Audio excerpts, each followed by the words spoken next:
I thank you for joining me in our ride through the Gospel of Matthew. In this selection and portion, we are going to be reading from Matthew chapter 19, and we are going to be reading verses 26 and 27.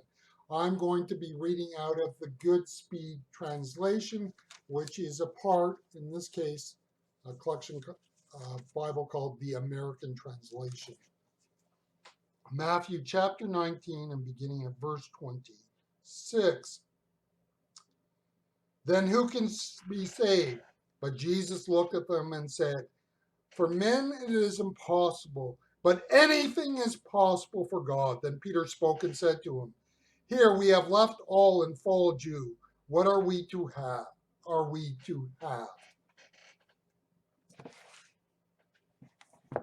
The reality is that the vision we have of the Christian faith will be shaped by the culture we come from. Ignatius Loyola, his dates are from 1491 to 1556, was a Spaniard and founder of the most influential post-Reformation religious order in the Roman Catholic Church, the Society of Jesus, or the Jesuits.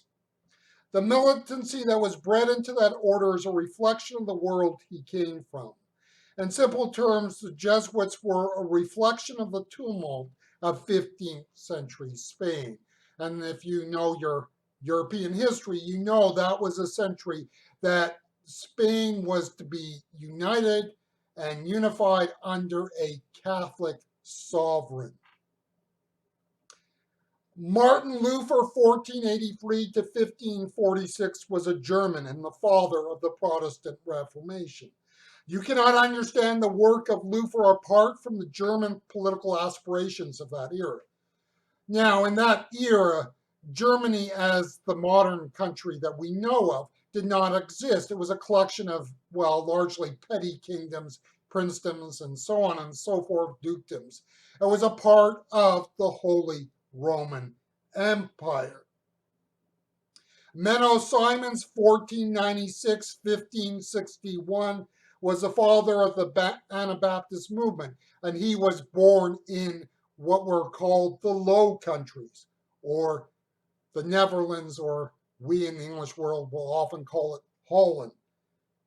And that part of the world was also a part of the Holy Roman Empire, but not of the same sort of cultural mix as the German lands were.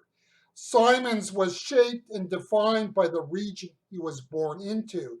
In fact, we know, historically speaking, that the Dutch would soon be engaging in their revolution for independence from the Habsburg dynasty and, from a modern perspective, the Dominion of Spain. Now notice, these are free individuals who had significant impact on the Christian church in the 1500s. They were free people born around the same time, but people whose vision of the Christian faith was clearly very, very different. They also all bequeathed movements that did not, in any sense of the word, get along with each other. The first generation of the followers of Jesus were like all other followers since. These followers could not help but see the faith through the lens of the culture they were in. In that culture, wealth was perceived and seen as a sign of God's blessing. If that young man could not make it in when the day of judgment came, how in the world could these poor men make it? Jesus has a twofold response. The first is that it is impossible by our effort. You see, that man who came to Jesus was seeking to achieve eternal life by his effort. The second point that Jesus makes is that it's only through God. In a word, it is only possible by grace.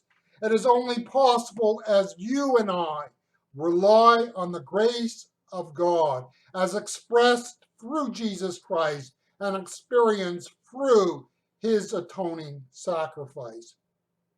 Now, Peter was never a man lost for words, so he says to Jesus, "We have left everything to follow you."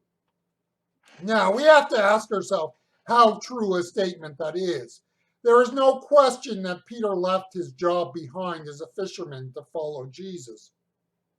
We also know that Peter was married, and obviously, to follow Jesus and do some of what Jesus was doing, which was travel around Galilee, Peter had to spend extensive amount of time away from his wife.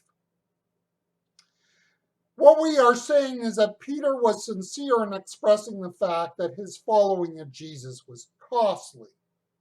Yet we also realize that when we look at Peter as recounted in the Gospels, that Peter was prone to overstating things.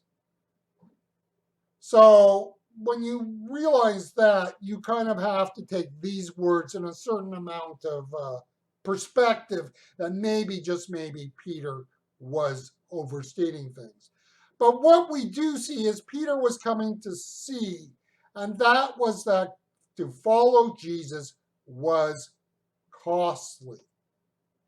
You see that what Peter was coming to see and realize, and all of the other disciples, is that there is a real and actual cost if one desires for and seeks after eternal life.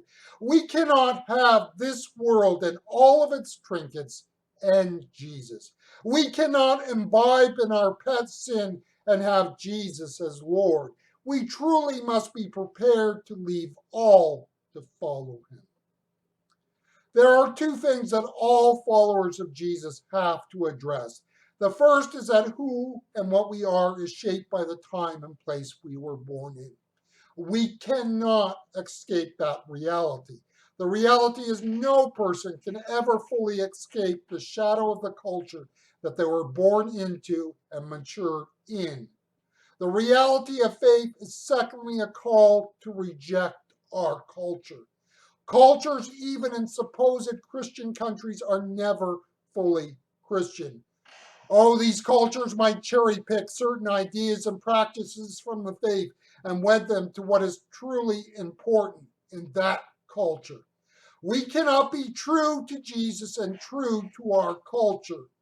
And the first generations of the church, the question was, is Jesus Lord or Caesar is Lord? To embrace the faith is to look at its values, be it, for example, issues of wealth or success, and turn our back on our culture's vision. The call to follow Jesus always leads people to a clash with the values of their culture. Now, notice, going back to our opening illustration with 3 individuals, it does not mean we all end up with the same vision and version of Christianity. But the reality is to follow Jesus is a rejection ultimately of our culture, and yet we understand we are never truly free from the culture we were born into.